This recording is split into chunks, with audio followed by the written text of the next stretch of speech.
Բարև ձեզ, այսօր խոսելու ենք Հայաստանում լրագրողների աշխատանքի առանձնահատկությունից։ Դրանցից մեկն էլ անթաքույց կամ շատ հաճախ նաև թաքնված ագրեսիան է իր գործնանող հասարակությանը լրատվություն հասցնող լրագրողների նկատմամբ։ Իմ հյուրերն են Ազգային ժողովի հանրապետական խմբակցության պատգամավոր Կարինե Աճեմյանը, Խոսքի ազատության պաշտպանության կոմիտեի նախագահ Աշոտ Մերիքյանը եւ իմ գործընկեր Ամեկ+-ի լրագրող Մհեր Արշակյանը։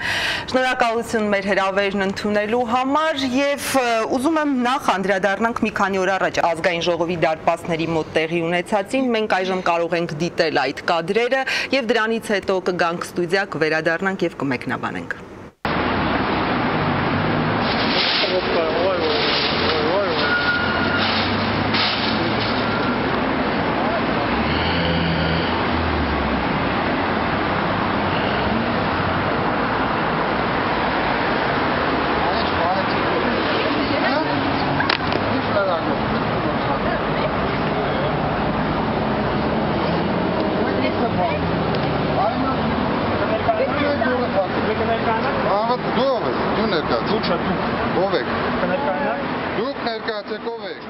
Հակահարված խմբի ակցիան լուսաբանող Ամեկ+ հեռուստաընկերության լրագրողի նկատմամբ մասնագիտական պարտականությունները կատարելիս մի քանի օր առաջ բռնություն կիրառվեց։ Ինչպես ավելի ուշ պարզվեց, հարվածողը Ազգային ժողովի անվտանգության ծառայության պետ Կարեն Հայրապետյանն էր։ Խորհրդարանի դարպասներին էր փակցվել մեծ պաստառ «Բարև Ռոբ» գրությամբ, որով հակահարվածի երիտասարդները հիշեցնում էին 13 տարի առաջ Առագաստ սրճարանում նախկին նախագահ Ռոբերտ Քոչարյանի անվտանգությունը պահպանող աշխատակցի կողմից Պողոս Պողոսյանի սպանության մասին։ Քոչարյանի կուրսընկերը Առագաստի զուգարանում ծեծվելով սպանվեց հենց այդ արտահայտության «Բարև Ռոբի» համար։ Անվտանգության աշխատում, երևի հասկացա։ Չէ, չհասկացա, անվտանգության աշխատողը լրագրողի։ Ինչ լրագրող։ Ո՞վ է լրագրող։ Ես պահին կարգը խանգարող մարդկանց եմ տեսնում։ Ես կարգը խանգարում։ Ներկայացեք նոր հասկացա լրագրող։ Ո՞ր է լրագրող։ Ուզում եմ նկատենք, որ անվտանգության ծառայության պետին չի հետաքրքրում, թե ով է դիմացինը, նա կոնկրետ մտադրությամբ հարվածելու դուրս է գալիս, ապա լսելով, որ դիմացինը լրագրող է, դրանից հետո էլ դեռ վկայական է պահանջում։ Ուզում եմ հասկանանք, ինչ անօրինական բաներ կատարում լրագրողը ակցիա է լուսաբանում։ Ինձ եք հարց տալիս։ Նաև ձեզ։ Անօրինական չի իհարկե լուսաբանելը, մենք բոլորս միշտ պատրաստ պետք է լինենք, որ ամեն պահի մեզ եւ նկարում են, եւ հարցազրույց են խնդրում, եւ դա շատ նորմալ է, բայց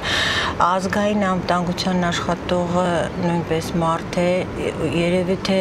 իր խառնվածքով, ես կարծում եմ, որ քանի որ իրավապահ մարմինի ուշադրության կենտրոնում է, իհարկե սխալ է, ես երբեք չեմ կարող ասել, որ սա ճիշտ պահվածք է, բայց իրավապահ մարմինների ուշադրության կենտրոնում է եւ ես կարծում եմ, որ արդարացի վճռ կկայացվի, ուղղակի ուզում եմ ասել, որ միշտ պիտի երկուստեք լինի այդ էթիկան, որի մասին մենք խոսում ենք, մենք պիտի խոսենք եւ լրագրողական էթիկայի մասին եւ պաշտոնյաների, որովհետեւ երբեմն նրանք են խախտում էթիկայի կանոնները շատ հաճախ։ Տիկին Աճեմյան, դրան դեռ կանդրադառնանք, կարծում եմ այս տեսանյութում մեր հյուրերն էլ կփաստեն, էթիկայի որևէ խախտում չկա, լրագրողը ուղղակի կանգնած էր եւ որևէ լեզվակռիվ որևէ խոսք չեղավ, նույնիսկ եթե լրագրող չէր։ Նաև ուզում եմ նշել, որ աղջիկ է, տղամարդ չի, երևի թե նաև որպես տղամարդ պետք է հարգել կանանց։ Դա արդեն այո, զուտ մարդկային էթիկայի եւ դաստիարակության առումով, բայց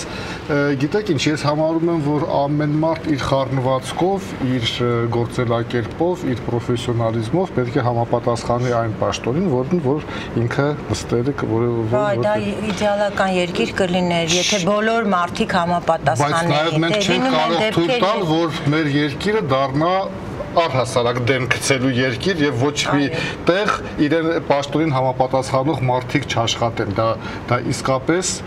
ծանր երևույթ է, իսկ մենք տեսնում ենք, որ վերջին շրջանում հատկապես հենց պետական մարմինների, ասենք նույն իրավապահ մարմինների ներկայացուցիչներն են խոչընդոտում լրագրողների աշխատանքը, դրա պարագայում մենք տեսնում ենք անվտանգության ծառայության պետին, որը որ չգիտես ինչի իր վրա վերցրեց ամբողջ այդ գործը, պոկելը, լրագրողին հարվածելը եւ խոչընդոտելը։ Ճիշտ նշեցիք, իրավապահ մարմինները թող զբաղվեն, բայց ցավոք միշտ չի, որ իրավապահ մարմինները զբաղվելուց հետո փաստերը դնում են իրենց տեղը եւ մեղավորները պատժվում են։ Մասնավորապես ես ուզում եմ նախորդ մեր հանդիպման այս նույն տաղավարում օրինակը բերել, երբ 4-րդ իշխանության Անի Գևորգյանի նկատմամբ կիրառվեց ֆիզիկական բռնություն եւ Պողոտայում Մաշտոցի եւ մեքենայի մեջ երբ բռնի ուժով նրան նստացել էին եւ տարել էին ոստիկանության բաժին եւ ոստիկանության բաժնում ոստիկանապետն է, կենտրոնի ոստիկանապետը ապտակել, բայց երբ մենք հայտարարությամբ հանդես եկանք եւ դատախազությունը ուրեմն դիմեց հատուկ քննչական ծառայություն, որպեսզի հետաքննություն սկսվի, ծառայողական հետաքննություն, ուղղակի շատ ցինիկ եզրակացության եկավ հատուկ քննչական ծառայությունը եւ այնտեղ հիմք էր ընդունվել ոստիկանների այն խոսքը, թե այդ օրը կենտրոնի ոստիկանապետը առհասարակ այդ սենյակում նույնիսկ չի եղել, որտեղ որ եղել է այդ լրագրողը։ Ես երեկվա իմ հարցազրույցում ասացի, որ քաղաքը շատ փոքր է, երկիրը նույնպես փոքր է, բոլորս ճանաչում ենք եւ փաստերը ամեն ինչ գիտենք։ Այդպիսի ցինիկ մոտեցմամբ ես կարծում եմ, որ ոստիկանությունը, հատուկ քննչական ծառայությունը իրենց վարկանիշը երբեք չեն բարձրացնի, ինչքան էլ որ պարոն Գասպարյանը այսպես սիրուն սոցիալական հոլովակներ հեռուստատեսությամբ հրահանգի որ ցույց տա, ինչքան որ պաստառներ մենք տեսնենք քաղաքում ոստիկանը ձեր բարեկամն է, եղբայրն է, պահապանն է եւ այլն, մենք պետք է գործում նույնպես համոզվենք, որ իսկապես ոստիկանը մեր պահապանն է, լրագրողի գործընկերն է եւ ոչ թե թշնամին խոսքի ազատության այսպես։ Ես ասեմ, որ մեզ մոտ ցավոք սրտի մշակույթ է այդ լրագրողների հետ աշխատելու, երևի թե չի զարգանում այնպես ինչպես մենք ցանկանայինք, որովհետեւ մենք շատ դեպքերում պաշտոնյաները մոռանում են, որ դա 4-րդ իշխանություն է եւ շատ կոնկրետ աշխատանք է, եթե դու հայտնի մարդ ես, արվեստագետ, պաշտոնյա, ապա անպայման լրագրողների ուշադրության կենտրոնում ես եւ ես չեմ կարծում, որ դա վատ է, պարզապես երկուստեք պիտի այդ էթիկայի նորմերը պահպանվի իմ համոզմամբ։ Անկեղծ ասած, մենք լրագրողական համայնքում այդ հարցերը նույնպես բարձրացնում ենք, լրագրողական արդեն էթիկայի հարցերը եւ նույն ազգային ժողովում շատ ուշադիր հետևում ենք, թե ինչեր է տեղի ունենում եւ իհարկե փորձում ենք նաեւ մեր գործընկերների հետ այդ ուղղությամբ աշխատել, բայց շատ հաճախ այնուամենայնիվ տեսնում ենք, որ падգամավորների այդ մի խումբ падգամավորներ կան, որոնք որ ուղղակի դեռ սովոր չեն լրագրողների հետ աշխատել, ես կարծում եմ մհերը այստեղ կարող է եւ փաստեր բերել շատ հստակ։ Ես ընդհանրապես մի հարցի վրա եմ ուզում շատություն դարձնել, երբ որ դեպքը տեղի ունի փողոցում, դու թեթև ակնարկեցիր դա, երբ որ դեպքը տեղի ունի փողոցում,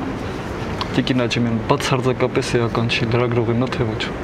բացարձակապես։ Պլանշետ է պահել, լրագրողի հանդեպ ավելի ուշադիր պետք է։ Հնարավոր է, ես չգիտեմ, ես կարծում եմ, որ պետք է ուշադիր լինել բոլորի հանդեպ։ Ինչ-որ մի միջադեպ է, որը որ հետաքրքրել է, հիմա քաղաքացիական դրագությունները զարգացան մեզ հետ, ես պիտի ասեմ, օրինակ իմ կարծիքը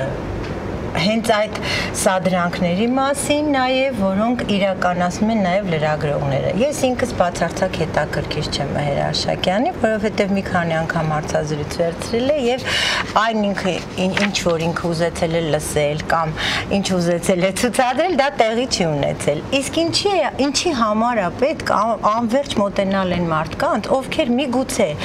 իրենց աշխատանքում շատ հարցեր կարողանում են ճիշտ առաջ տանել, կարողանում են բայց լավ չեն խոսում։ Լրագրողի կողմից էլ է սա դրանք իրականացվում։ Այսինքն հարց է հնչում, որը կարող է այո, տղամարդ է, հունից հանի այդ մարդուն եւ որպես սերիալի ինչ որ մի հատված ցուցադրվի եւ անverջ դրա մասին խոսվի։ Ես ինքս դեմ եմ։ Ես էլ համարում եմ, որ պետք է հունից դուրս գան, հակառակ։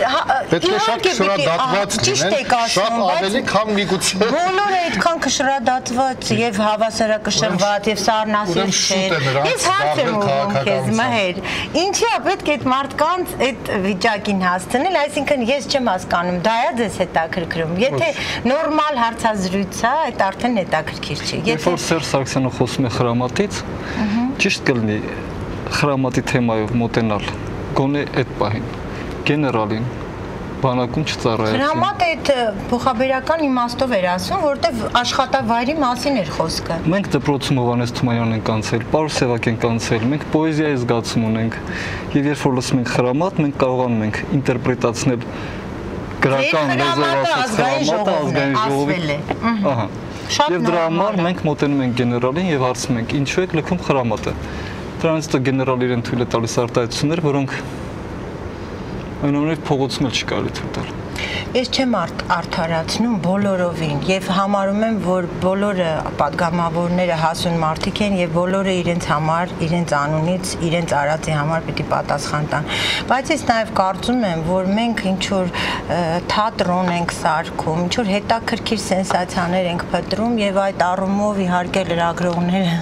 շատ այդ ուղղությամբ աշխատում են ինտենսիվ, որը չեմ համարում այդքան էլ։ Լրագրողները, եթե նույնիսկ պրովոկացիոն հարց են տալիս, դա նույնպես իրենց մասնագիտության շրջանակներում է եւ եթե դուք ընթերցեք Եվրոպական դատարանի մի շարք նախադեպային որոշումներ, ապա այնտեղ տեսնեք, որ նույնիսկ թույլ են տալիս պրովոկացիոն հարցեր եւ պրովոկացիոն նաև մոտեցում որևէ խնդրին, որովհետև եթե հանրային նշանակության խնդիր է բարձրացում, իսկ հանրությանը ցույց տալ, թե ով է այս պատգամավորը, շատ կարևոր է։ Եթե լրագրողը այդ մոտեցումը չցուցաբերի եւ հասարակությանը ցույց տա, թե ով է հայտնվել խորհրդարանում եւ ով է իր համար օրենքներ ընդունում, ինչ տիպի օրենքներ ընդունում, ապա մենք ապագան չենք կարող տեսնել զարգացած ավելի ուրեմն քաղաքակիրթ, այո, ինձ հետ համաձայն չեք, որ անընդհատ է վերվել մարդկանց բացասական հատկանիշների վրա կամ անընդհատ դա ցուցադրել այդքան։ Դուք ասեցիք, որ դուք այնքան էլ հետաքրքիր չեք Մհեր Արշակյանը, որովհետև այդքան բացասական կողմեր էքսցենտրիկ որևէ բան չեմ ասում, ոչ թե։ Իհարկե, շատ ավելի կարևոր միգուցե հարցեր կարող են լինել, որոնք որ դուք եք համարում կարևոր, բայց լրագրողների համար շատ կարևոր է միշտ ցույց տալ այն պատգամավորներին, որոնք որ ըստ հասարակության կարծիքի նաև, ես չեմ ուզում հասարակության կարծիքի արտահայտողը հենց համարեն ինձ, բայց դուք շատ լավ գիտեք ինչպիսի կարծիքներ են շրջանառվում, էլի փոքր է երկիրը եւ քաղաքը, բոլորս ամեն ինչ գիտենք, եւ այդ շրջանառվող կարծիքը պետք է կամ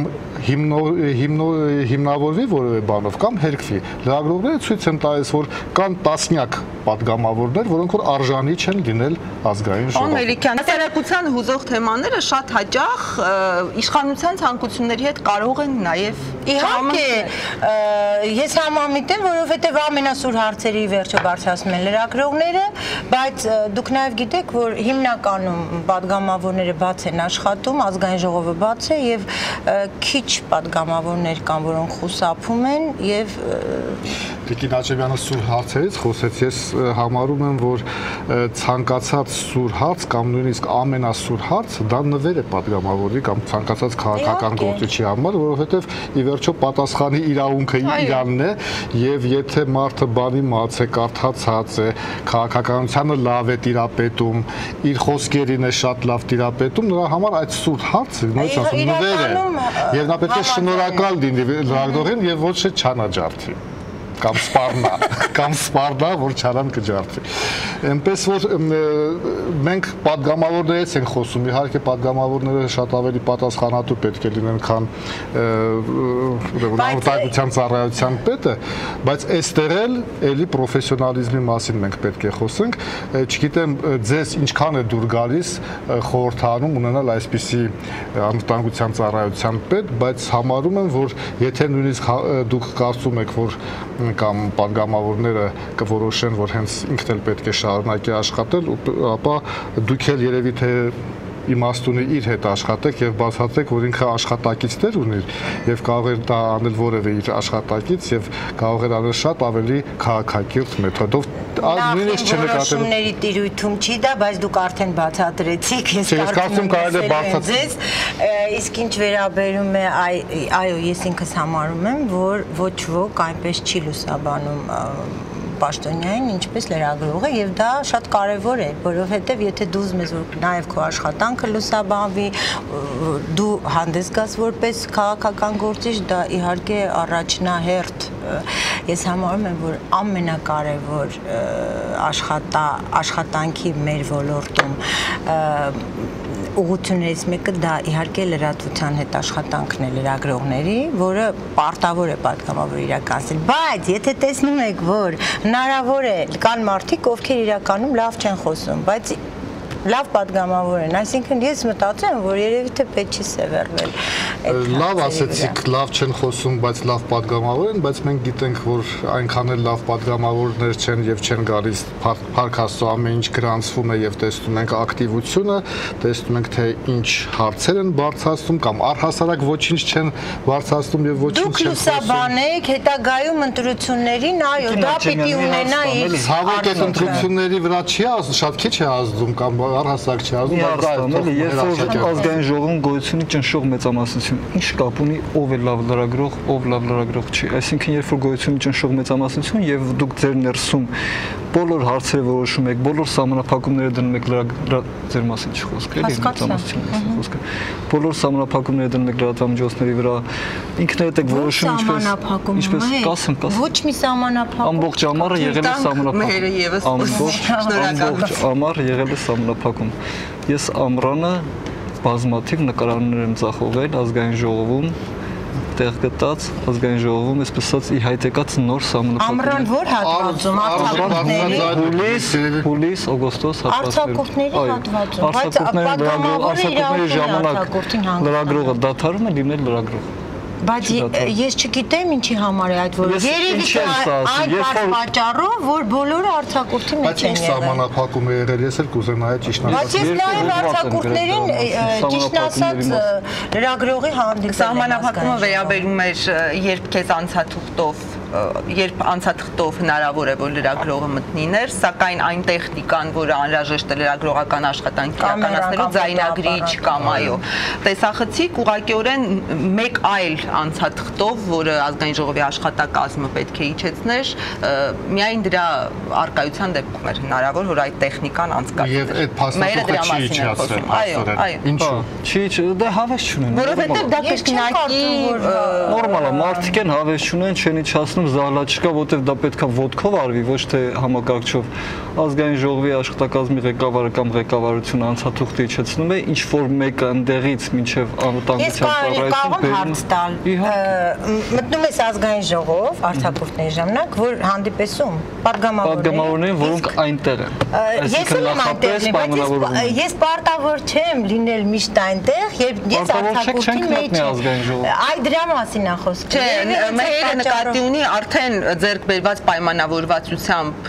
դու մտնում ես ազգային ժողով, ուղղակիորեն մուտքը պատգամավորի հետ պարոն պայմանավորվածությունը եղել է հանդիպում։ Լավ,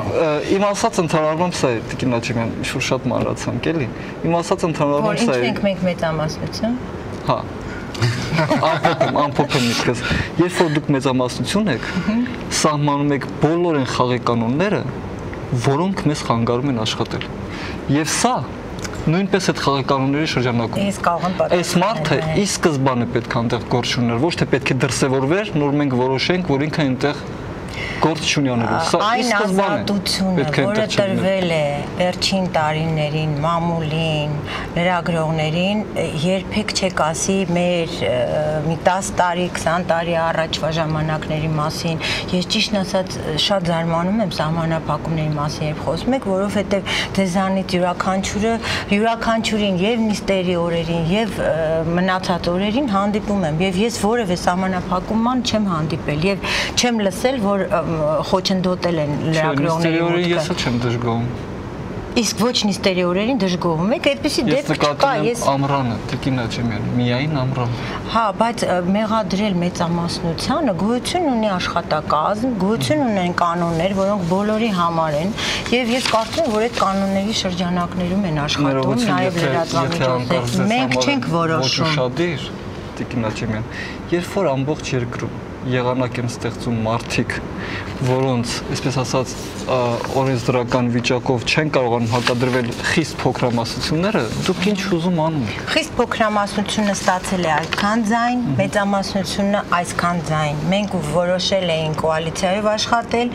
այդ պատասխանատվությունը իրենց վրա ոչ ոք չվերցրեց։ Խոսքով ասածը սա է, մենք համարում ենք, որ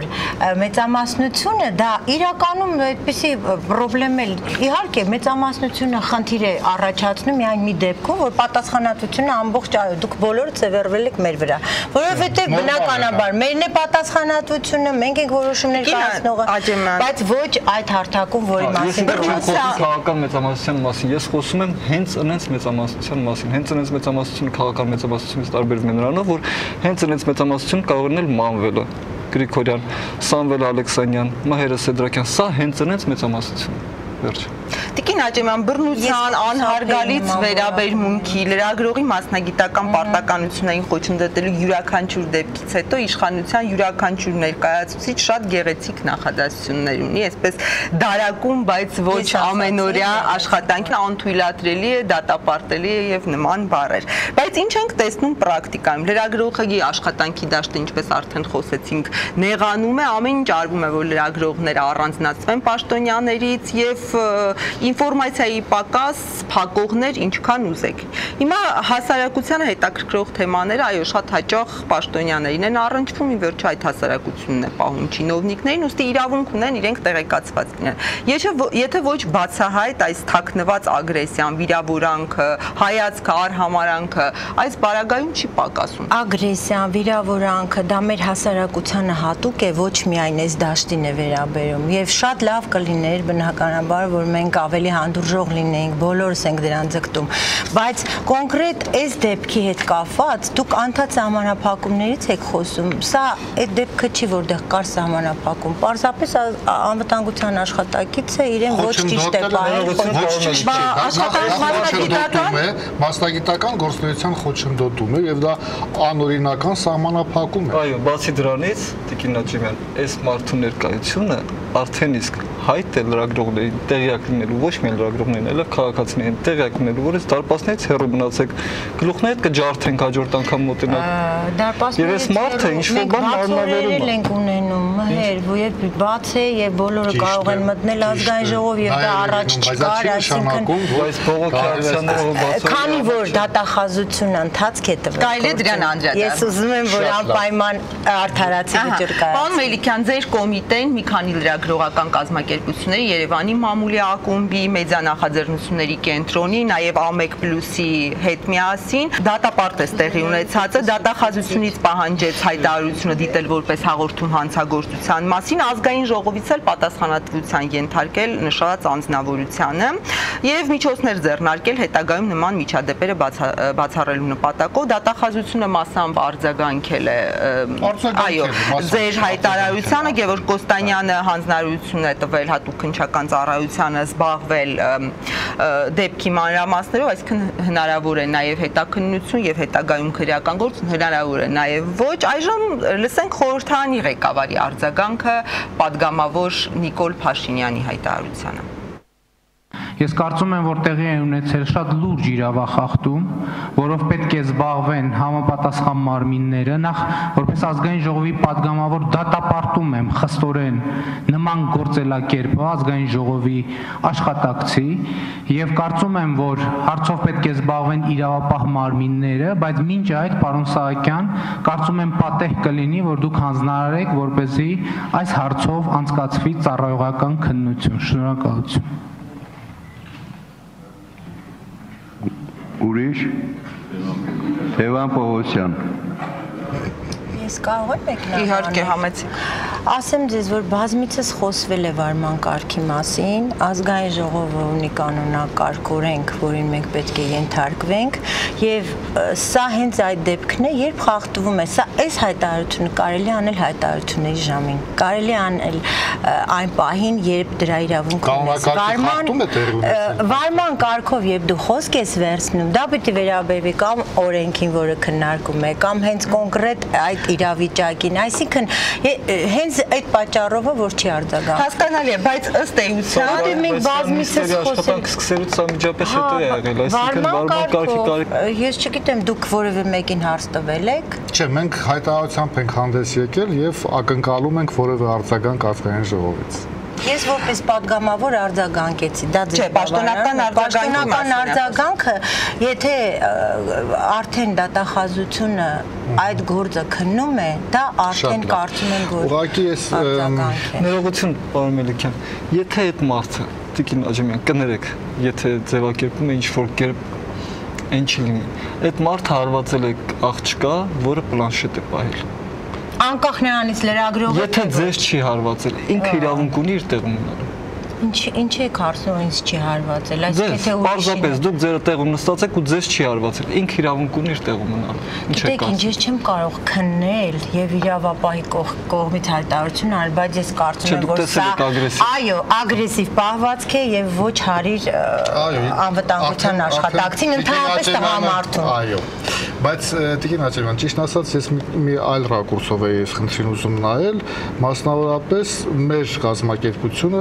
արդեն 6-րդ ֆիզիկական բռնությունն է այս տարվա ընթացքում արձանագրում։ Դուք տեսնում եք, որ աշխարհում էլ ֆիզիկական բռնություն անկեղծ պետք է ասեմ, որ ես միշտ շատ զարմանում եմ, որ այսքան դրա մասին լուսաբանելուց հետո, այդքան դրա մասին խոսելուց հետո այդ բռնությունները ոչ թե պակասում, այլ ավելանում են։ Պետք է դեմը ինչ-որ կերպ պայքարել է, չէ՞ երևի թե։ Իմ ասածը հենց դրա մասին է եւ փաստորեն բոլոր դեպքերում 6 դեպքերում էլ նո 5-ը առայժմ ասենք, հա, 5 դեպքերում էլ որևէ մեկը պատասխանատվություն չի կրել, այդ թվում նաեւ Անի Գևորգյանի պարագայում։ Հիմա եթե իրավապահ այստեղ էլ ես մեծ հույսեր չունեմ, դատախազությունը իր պարտքը կատարեց, հանձնարարեց, ես չգիտեմ որքանով է հետամուտ լինելու, որ արդարացի այնտեղ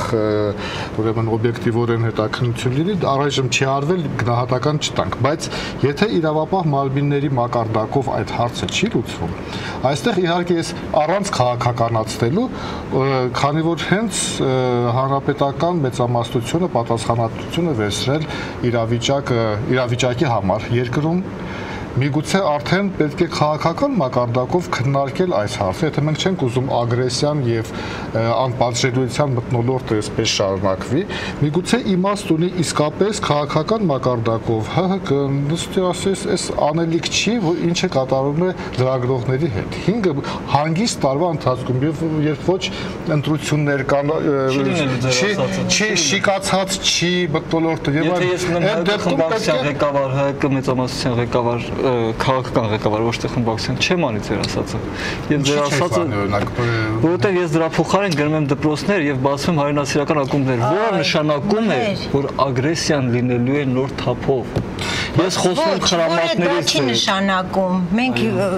որևէ մեկս չենք խրախուսում այս դեպքերը, երբևիցե չեք լսել այդպեսի բան, բայց լրակյաց։ Գիտեք, լրակյաց չի։ Եթե արդեն իրավապահ մարմինները զբաղվում են, դուք ինձանից մնացածից ինչ եք ակնկալում, այսինքն մենք սադրում ենք բոլորովին։ Եթե սադրեք էլ ոչինչ դուրս չի գա, կարծում եմ։ Բայց կան կադրեր, նորից անդրադառնում ենք Անի Գևորգյանին, ինչի որևէ մեկը պատասխանատվության չէր, որպես քաղաքական մեծամասնության ներկայացուցիչ։ Ես կարող եմ դուք նաև համապատասխան հանձնաժողովի նախագահի տեղակալն եք, դեռ անդամ եք, անդամն եք, եւ հենց այդ հանձնաժողովն է դրանով զբաղվում։ Կարող եմ ես այդ կադրերը ներկայացնել եւ խնդրել, որ հանձնաժողովով քննարկեք եւ ինչ-որ մի բան անեք։ Երբևէ մենք չենք թաքնվել որևէ մեկի, դուք կարող եք ներկայացնել, մենք կարող ենք քննարկել եւ դա ես ձեզ խոստանում եմ, որ եթե դուք առաջարկություն անեք, անպայման կդիմենք։ Սա երևի թե ամենակոնստրուկտիվ մասը կդինի մեր հանդիպման։ Այդ դեպքում ես համացանցից հավաքելու եմ բոլոր այդ տվյալները։ Մեր զեկույցը կիսամյակային նույնպես ես կներկայացնեմ եւ երևի թե իմաստ ունի քննարկել թե ինչ կարելի է։ Բարի դրացիական նաեւ համագործակցության նոտայի վրա։ Եվ հուսով որ այլևս չեն կրկնվի բռնություններ։ Այո, հուսանք որ վերջին դեպքը ձեր նշած նախորդ 5-ի ճակատագրին չի արժանանա, այսինքն կքննվի եւ պատասխանատուները կպատժվեն շարժվեն եւ ես ներկայացնեմ մեր այսօրվա հյուրերին, իմ հյուրերն էին ազգային ժողովի հանրապետական խմբակցության падգամավոր Տիկին Կարինե Աջեմյանը, շնորհակալություն եւ Խոսքի ազատության պաշտպանության կոմիտեի ղեկավար Աշոտ Մելիքյանն ու իմ գործընկեր լրագրող Ամեկ Պլյուսի թղթակից Մհեր Արշակյանը, շնորհակալություն։ Շնորհակալություն։